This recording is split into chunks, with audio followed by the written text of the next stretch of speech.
90% of the times they lie, they are garbage. The press, they are garbage. Not all of them, but most of them. They don't say the truth. And they lie. They constant lie and they constant attack me and my family. They're always negativism against my family. Why I'm gonna read? Because I know they try to make me feel bad, me and my family, which is something hard to deal. But in the end of the day, I understand. But it's really, really hard. The problem you have is you're too famous. You are the most followed human being on Instagram that you have. I just checked, 495 million followers. I have just under 2 million on Instagram. 8 million on Twitter, so I'm catching you on Twitter slowly, but 400, you're nearly at 500 million followers on Instagram. I mean, that's insane. You're bigger than all the Kardashians put together. It's good. It's good. I feel proud for that. It means a lot for me because it means that people like me too. I'm charismatic. I think why I'm the number one. Sometimes I ask that question to myself. Why me and not another one? Why do you think it is? To be honest, not just only because I play good football, because everyone knows, but I think the rest is relevant. You have to be charismatic. People have to feel some connection with you. I think to be good looking helps too. I have the same problem. Yeah, I feel the same way. To be honest, Chris, I don't know the real reason, but I think I'm charismatic and I'm a appetitive fruit. I don't know if we... A what? A fruit that people want to bite. Yeah. I don't know how you can say in English. Any particular fruit or? Let's say strawberry. But I don't know the reason. I mean, what's incredible to me is the power you have. Appetite fruit. Appetite fruit. I don't know if it makes sense in English, but if it don't make sense, you learn. I'll research appetite fruit, yeah. Okay. I mean, I have a pinned tweet, and it's you telling me I have good abdominals, which is a very good observation. And it's only 10 seconds long. It's had 43 million views, this clip. So thank you. Because 43 million people have heard the guy who actually has got good abdominals tell me I've got good abdominals. But it showed me the sheer firepower you have in that world of social media. It's just extraordinary. Is what I told you before. I have good things, which is you can sell your own product, let's say in that way, but you have to deal with many obstacles in your life too. Do you care if people hate you? I mean, a lot of people love you, but obviously a lot of people don't. You're so big, you're going to get both. But do you care about the ones who hate Cristiano Ronaldo? I care the people who like me. I'm not waste time for the people who don't like me. I think it's waste of time. These people, they are not interesting on my life. I like to be around the people who love me. I don't waste my time to see the criticize of people who is next to me, ex-players, for example. I mean, one of your biggest critics has been, and I'm surprised about this. Me too. Wayne Rooney, for example, who you played with for many years very successfully, and were good friends with him. And yet all this year, 3 or 4 times, he's come out and attacked you in the media. Pierce, I don't understand. You should ask this question to him, but I don't know. I don't know why he criticized me so bad, or I don't believe that he's jealous of me. He says your behaviour is unacceptable. United should sell you.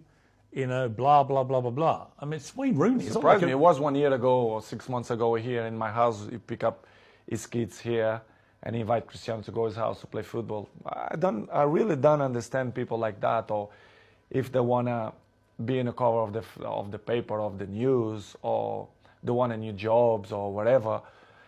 Is it jealousy as well, perhaps, that you're still playing and still in the Man United? Probably, because he finished his career with 30s. So I'm still playing high level.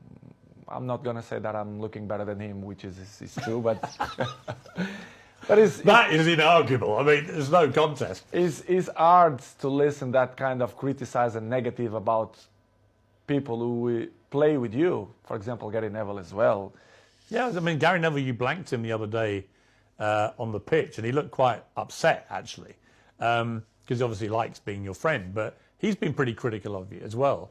When you People can have his own opinion, but they don't really know what's going on, for example, inside the training ground and Carrington area, or even my life. They should listen not only one point of view, they have to listen my point of view as well, because it's easy to criticize, but if you don't know the old story, it's easy, you know.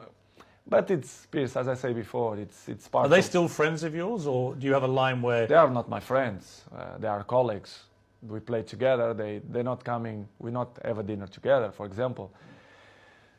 But as I told you, Piers, before, it's part of my journey. They keep criticize me, negativism every time. So I continue my trip, and I have to catch up the people who like me.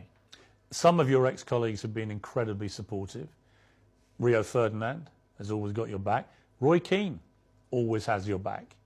Whatever happens, he's always supported you and has continued to do so. Does that mean a lot to you? It means a lot, because I was in the dressing room with them. They are part of my journey in football as well. As I mentioned many times, Roy Keane for me was my best captain ever. Rio Ferdinand helped me a lot. He was my neighbor, I was his neighbor. So very, very good guys. Not just because they speak good about me, but they was there in the dressing room. They are football players. They know how players thinking and the behaves, etc. And to listen ex-colleagues or teammates to criticize you, and they only see one point of view. Do you feel a bit betrayed when they do that? Because you played together. It's easy to criticize. I don't know if they have a job in television that they must criticize to be more famous. I really don't understand. Do you think they use your name a bit to get attention? I think they take advantage of that because they are not stupid. And I really understand, and I have to carry on with my life with criticize or when the people speak good about you. But it's hard when you see people who was in the dressing room with you criticizing that way. It must hurt. It's not good. Yeah. Yes, I did, but not hard. I'm not gonna be more slim. I'm not gonna sleep bad because of the criticize. But it's not good to listen that. Disappointing. A little bit, yes, disappointing. Next on Uncensored, expect fireworks and the explosive second half of my 90 minutes with Ronaldo. Your baby daughter's in hospital. And the president of Manchester United didn't believe the empathy don't exist. The Glazers, they don't care about the club. What would your message be to Manchester United fans? The fans, for me, will be always in my heart. He was deliberately provoking you. I didn't felt that he had respect for me. Cristiano Ronaldo's 12 rules to life. Why not? Imagine the rest of the rats, they're going to criticize me too. I'm just trying to work out how Wayne Rooney could hate you even more. They only speak about the black sheep, which is me. They're trying to force you out. Yes, not only the coach, but the other 2 or 3 guys there around the club. Yes, I feel betrayed. If you don't have respect for me, I'm never going to have respect for you. Do you think England have a chance? Have a chance beside Portugal, in my opinion. That's it, you retire, right? Yeah, I retire. 100%. Want to miss it? Whatever you're up to, keep it uncensored. This is Piers Morgan Uncensored. Coming up, revelations from Ronaldo. Football's biggest superstar gives his blistering verdict on life at Manchester United. Uncensored. Welcome to the special edition of Piers Morgan Uncensored. In the next hour, Cristiano Ronaldo turns up the heat. He sensationally reveals he has no respect for his current manager. He calls out Manchester United's owners, the Glazers. He talks candidly about his future at Old Trafford and the World Cup in Qatar. He even reveals his retirement plans and what he thinks of Lionel Messi. But I begin with a very personal... Do you have more pounds in the bank or more Instagram followers? It's a good question. Probably similar, I don't know. Probably similar. I'm just trying to work out how Wayne Rooney could hate you even more, and probably that's the answer. Well, not only him. Imagine the rest of the rats, they're going to criticize me too. But it's good to be still number one. If you see something that make me happy too. If you see Forbes magazine every year, I'm in the top of the list, so it's not by coincidence too. But knowing you, it's not the money so much. It's just you want to be at the top, right? I mean, that's what I think what drives you. Someone said to me, what drives Cristiano Ronaldo? I don't think it's money. I think it's being the best, beating people. It's that competitive streak. The records, the adrenaline. But Piers, let's be honest. The last years, the football changed. I see football now as a business, to be honest. Sometimes Georgina have an expression that I don't understand. They treat you players like a piece of meat.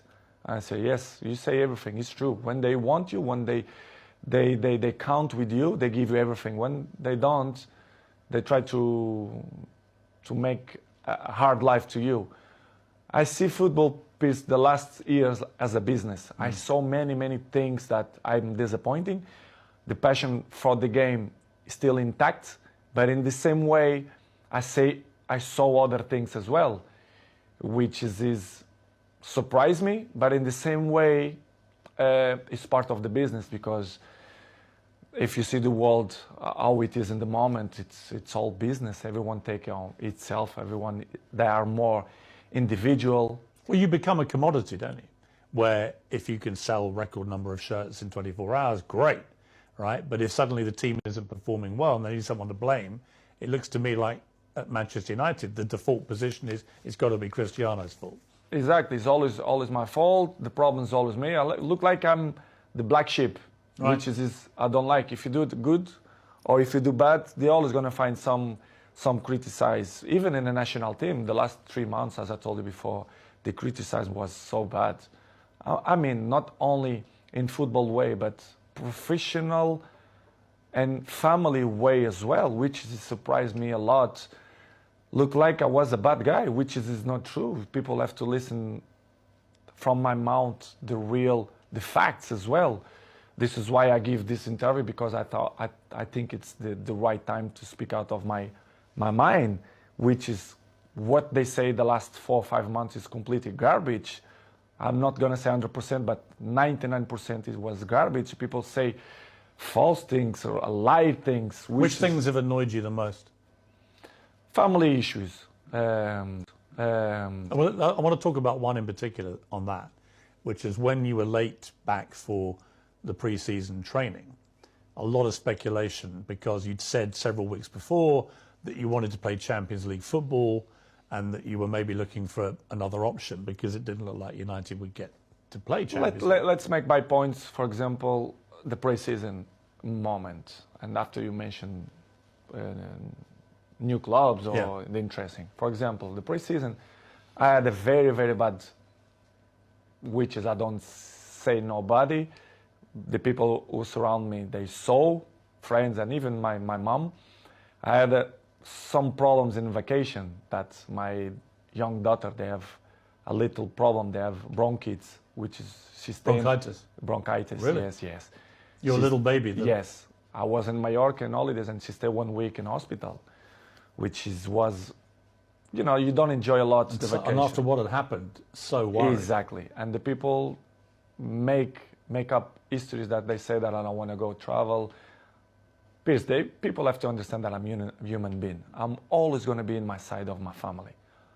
I'm not negotiate nothing behind that. You understand? And I even have the lectures from the hospital, the feedback of the health of Bella, which is I'm not showing nobody. Nobody asked me. I keep for me. People forget that I'm human being, that I pass through a difficult moments. Well, you must have been worried sick. I mean, I was very worried. You lost your baby son, and now your baby daughter's in hospital. Exactly. And you must have been absolutely. I spoke with the directive and the president of Manchester United, and then that didn't believe that something going wrong, which is make me feel bad. Really? Yes. They didn't believe you. They believe you, but in the same way, they are there. I never ever going to change the health of my family for a football. Never. Now or 10 years behind or forward, And it's something that really hurt me because they doubt of my words that I struggle, especially Bella and Gio. We had 1 week in hospital because the Bella have a big problem. And I didn't go to the preseason because of that, because I didn't was allowed to leave my family if something happened to do it the preseason, because I think it wasn't not fair to leave my family for a preseason. This is why I didn't go. I mean, that would, if my employer didn't believe a story like that, I would be so angry. Because everyone, I'm not mentioned only in that Manchester way, but in the world, especially in the football world, they are very, very, very individual. Everyone on look for themselves or themselves. They don't care about your moments, your struggle moments, your issues, family problems. They want you. They want you. Doesn't matter your family problems. I don't mean Manchester, but in a general. As I told you before, the football goes so fast. You have many competition, many games, pre-season, World Cup now. Listen, we have you have one game. After 3-4 days, you have to be in the national team, preparation for the World Cup. It's hard. Sometimes you have to sell everything and, be with your family, take the best decisions. And in this summer, I didn't feel comfortable. I feel uncomfortable the way they treat me, especially the press. They doubt about me, the professional that I am. It's impossible to be 21 in the top of the game if you're not professional. They doubt about me, which is make me feel very, very, very sad, because in my life I'm always one of the best professionals. This is why I still play in the high level. You play in a pre-season friendly and you leave the ground early with several other players, and there's another huge fuss about this. What was the truth about that? Had you got permission to go? Do you wish you hadn't left early now? Ten Hag wasn't happy, it was reported. What's the truth? Because I will be honest with you. It's something that I regret to left from the stadium, probably. Or maybe no, I don't know. It's difficult to tell you 100% if I'm... But let's say I regret. But in the same way, I felt provoked by the coach. I'm not allowed for me, a coach, to put me in 3 minutes in a game. Sorry, I'm not that kind of player. I know what I can give to the teams. You're talking about the Tottenham thing? The Tottenham Yeah, player. I'm talking about in pre-season there was a friendly where you left the ground with several other Me players. and 8 players. Right, so... But they mention only my name. Yeah. Which is everyone do that. I don't understand why they mention only about high value kind of game. Last year, many players do it the same. In that game, 8 players do it the same. So, but they only speak about the black sheep, which is me, I completely understand. Okay, it's done. I apologize to the coach, and for me, the chapter was closed. Coming next, Ronaldo claims he's being forced out of Manchester United. It seemed to me that right from the start, Ten Hag wanted to show you who the boss was. That he dropped you, he benched you, he mucked you around, he talked about you in the press. Were you getting that feeling? I mean, did you feel that... The feeling, he always mentioned to me that I didn't need the preseason, so I should wait for my opportunity. I really understand. I understand. But I'm not going to give you points, but he don't do it the same procediment to every players. I'm not going to mention players, but they don't do it the same way. Second, I understand that becoming a new job, Manchester was so bad the last 5 years that they should clean the house, let's say in that way. But the way they approach, the way the press make this so big, it's because probably the communication wasn't the best. But I really understand in the beginning, because I didn't do the preseason, I don't start to play. But going more farther than that, other things happen that people they don't know. And I'm not hiding that the empathy with the coach is not good. I'm honest. You don't have a good relationship with him. I'm not mean good relationship. The empathy is not good. Let's say. Do you think he respects you? I think he don't respect the way I should deserve. But it is what it is. This is why probably the game against Tottenham I left. Well, I want to come to these two games. So against Manchester City, where United got destroyed, he didn't bring you on. He brought on other strikers, but didn't bring you on. And I felt insulted on your behalf. I was like, well, surely against Manchester City, if you're losing this badly and you've got the greatest player of all time sitting there, you at least give him some time, don't you? But he didn't. And he said afterwards the reason was he had too much respect for you. He wanted to respect you. When you heard him say that, what did you think?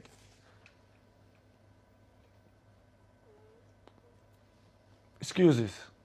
I say as excuses. I say many things that I don't wanna criticize him.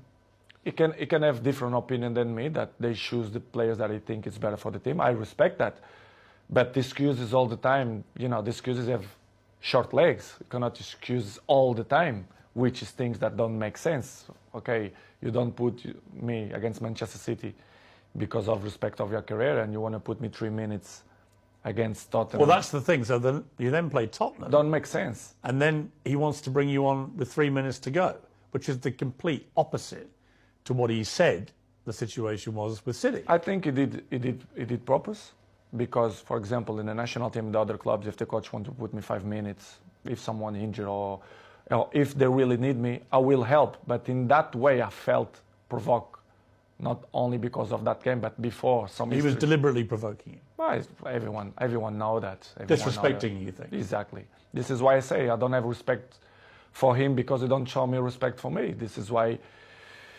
we are in that situation. I have to be honest that the things don't going well because of that, because the empathy don't exist, and he keep say things for the press, but the press say what they think it's good to protect probably him and Manchester United. But as I know, as I understand many things, that he signed 3 years contract with Manchester United, probably I'm not going to be too much long in Manchester United apart when I'm finished my contract. I really understand, but I like guys that they don't lie, they speak honest, they be frontal, and I'm not negotiate my morals. My morals always will be intact.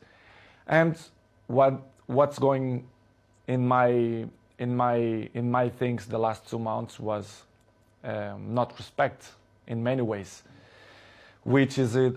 I can regret, for example, against Tottenham, to left the stadium before the finish. Well, there's a video clip which appears to show Ten Hag telling you to get ready to come on, and you gesticulate back to him, "I'm not going to do that." And as a result, you get suspended for the next couple of games, and he goes public and says it's because you refused to come on. And you did then issue a statement of some regret, saying, you know, you're a professional and you've never been suspended before, I don't think, in your entire career. I mean, when you look back at that, I guess my question would be, you've always been very acutely aware of your role model status around the world. Do you wish, with hindsight, you hadn't done that and handled it a different way? I regret to left the stadium. Yeah. But I was, as I told the Pierce before, I didn't felt that he had respect for me to put me on 3 minutes after the issues that we had before.